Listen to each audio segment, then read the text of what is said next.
നമ്മളെല്ലാം കാണുകയും പിന്തുണ കൊടുക്കുകയും ചെയ്യുന്ന ഒരു സിനിമയായിരിക്കുമല്ലോ. തീർച്ചയായും നമുക്ക് നമ്മുടെ നാട്ടിലെ കലാകാരന്മാർ, നമ്മുടെ നാട്ടിലെ ചലച്ചിത്രപ്രേമികളായിട്ടുള്ള ആളുകൾ നമുക്ക് ചേർത്ത് പിടിക്കാൻ പറ്റും. ചലച്ചിത്രം എന്നുള്ളത് അത് കേവലം ആകാശത്തിൽ ജീവിക്കുന്ന ആളുകളുടെ മാത്രം ഒരു ഇടപെടൽ മേഖലയല്ല, മറിച്ച് നമ്മുടെ നാടിനെ സ്നേഹിക്കുന്ന സകല ആളുകൾ ഇടപെടേണ്ടുന്ന ഒരു മേഖലയാണ്. നാം ചാർലി ചാപ്ലിനെ ഓർമ്മിക്കുകയാണ്. ലോകത്ത് വലിയ ഫാസിസത്തിൻ്റെ വലിയ ഏറ്റുമുട്ടലുണ്ടായപ്പോൾ ചാപ്ലിൻ എന്ന മനുഷ്യൻ ലോകത്തോട് പറഞ്ഞു, ഞാൻ മഴയത്ത് നടക്കാറുണ്ട്, കാരണം എൻ്റെ കണ്ണീരാരും കാണാറില്ലല്ലോ എന്ന് ചാപ്ലിൻ വിളിച്ചു പറയുന്നത്. അത്രമേൽ വേദനയിൽ നിന്നാണ് ഞാൻ എൻ്റെ സിനിമകൾ ഈ ലോകത്തിനായി സംഭാവന ചെയ്യാറുള്ളത് എന്ന് ചാപ്ലിൻ പറഞ്ഞപ്പോൾ അതൊരു കണ്ണ് തുറക്കലായിരുന്നു. എത്രയെത്ര സിനിമകൾ നാം നമ്മുടെ ജീവിതത്തിലൂടെ കാണുകയുണ്ടായി. ഈ കൊടുമഴയിൽ ഇടി ഇങ്ങനെ പൊട്ടിത്തമർക്കുമ്പോൾ നമ്മൾ സിനിമയെക്കുറിച്ച് ചർച്ച ചെയ്യാൻ വേണ്ടി ഇവിടെ ആളിരിക്കുന്നു എന്ന് പറഞ്ഞാൽ പിന്നെ വലിയ സംഭവമാണ്.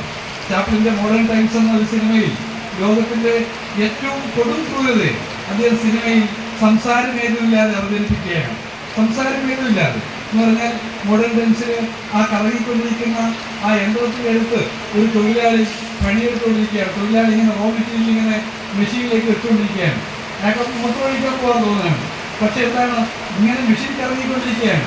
മെഷീനിലേക്ക് റോ മെറ്റീരിയൽ വെക്കാൻ ഒരു സെക്കൻഡ് വൈകിപ്പോയാൾക്ക് സാലറി കിട്ടാതെ പോകും, ശമ്പളം കിട്ടാതെ പോകും. അദ്ദേഹത്തിന് അവിടെ നിന്ന് ഓരോ തവണയും പാത്രങ്ങളിലേക്ക് ഓടാൻ കൊണ്ടിരിക്കുമ്പോഴും വീണ്ടും തിരിഞ്ഞ് വന്ന റോ മെറ്റീരിയൽ ആ മെഷീനിലേക്ക് നിൽക്കുന്ന ആ മനുഷ്യനെ ചാപ്ലിൻ അത്യന്തം വേദനാകരമായ ഒരു മുഹൂർത്തമൊരുക്കിയിട്ട് നമ്മെ പരിചയപ്പെടുത്തുകയാണ്. നോക്കൂ, ലോകത്ത് ഏറ്റവും പതിതരായ മനുഷ്യരോട് ആഭിമുഖ്യം പ്രഖ്യാപിച്ചുകൊണ്ട് നമുക്കൊപ്പം സഞ്ചരിച്ച ചലച്ചിത്രകാരന്മാരായിട്ടുള്ള ഒരുപാട് ആളുകളെ നമുക്ക് ഈ നാട്ടിൽ കാണാൻ കഴിയുമെന്നുള്ളത് അഭിമാനിക്കാൻ കഴിയുന്ന ഒരു കാര്യമാണ്.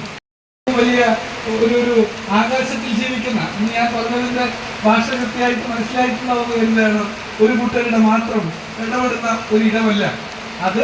എന്താണ്, കണ്ണാടിയിൽ നോക്കിയിട്ട് മുഖക്കുരുവാണ് ലോകത്തിലെ ഏറ്റവും വലിയ പ്രശ്നം എന്ന് പറയുന്ന ആളുകളുടെ മാത്രം ഇടമല്ല.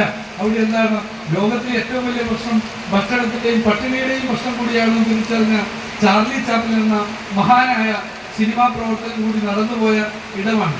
കേരളത്തിൽ നമുക്ക് ഒരുപാട് ആളുകളെ നമുക്ക് കാണാൻ പറ്റും. പലരും നമ്മുടെ നാട്ടുകാർ തന്നെയായിട്ടുള്ള ആളുകൾ നമ്മുടെ കൂടെ നിൽക്കുകയാണ് ഈ ഇരിട്ടി പ്രദേശത്തെ.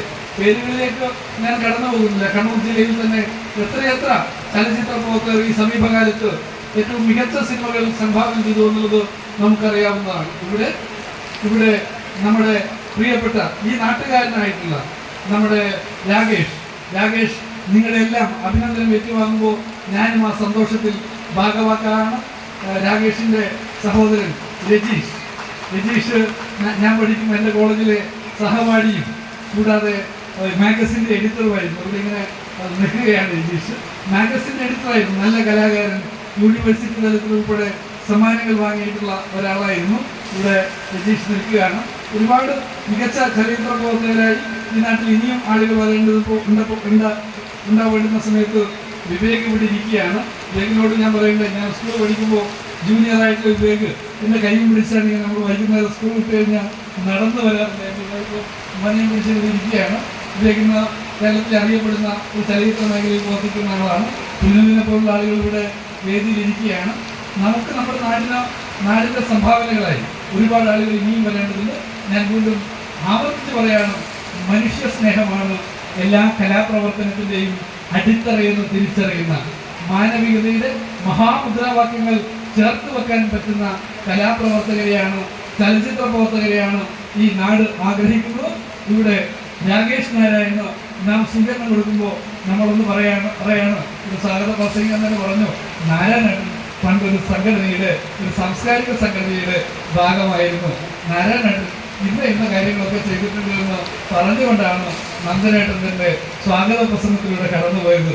അതൊരു ഓർമ്മപ്പെടുത്തലാണ്. ആ ഓർമ്മപ്പെടുത്തൽ എന്താണ്, നാടിനെ മറക്കാത്ത, നാടിനോട് സ്നേഹം ചേർത്ത് വെക്കുന്ന സാമൂഹ്യ പ്രതിബദ്ധതയുടെ മഹാഗോപുരമായി രാകേഷെ നീയും വരണമെന്ന ഒരു ഓർമ്മപ്പെടുത്തലാണ് ആ സ്വാഗത പ്രസംഗത്തിൽ ഉണ്ടായിട്ടുള്ളതെന്ന് ഓർമ്മപ്പെടുത്തുന്നു.